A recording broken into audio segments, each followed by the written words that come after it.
तर ठाकरे बंधूंच्या एकत्रित निघणाऱ्या या मोर्चावर आता भाजपनं सुद्धा टीका केलेली आहे।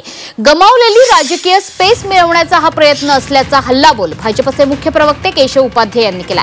ठाकरे बंधूंना मराठीचं काहीही देणं घेणं नसल्याचं सुद्धा उपाध्येंनी म्हटलंय।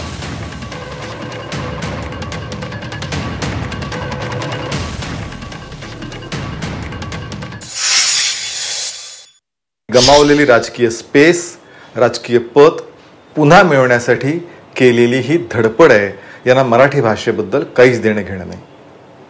खरं म्हणजे उद्धव ठाकरे यांना प्रश्न पहिला विचारला पाहिजे की माशेलकर समितीचा अहवाल तुम्ही मुख्यमंत्री असताना आला, स्वीकारला, ज्यामध्ये त्रिभाषा सूत्र होतं आणि हिंदीचा आग्रह होता, तो अहवाल तुम्ही का स्वीकारला? आणि खरंच एकदा उद्धव ठाकरेंनी सांगितलं पाहिजे, बीएमसीच्या शाळा, मराठी शाळा हे इंग्रजी करण्याचा घाट आदित्य ठाकरेंनी केला होता, त्यावेळी मराठी प्रेम कुठे गेलं होतं? जे मला वाटतं राजसाहेबांनी त्यांच्या पत्रकार परिषदेमध्ये सांगितलेलं की जे या मराठी भाषा जी आहे किंवा हिंदी सक्ती जी आहे त्या हिंदी सक्तीला आम्ही विरोध करतोय। जे हिंदी सक्तीचं समर्थन करतील ते महाराष्ट्र द्रोहीच।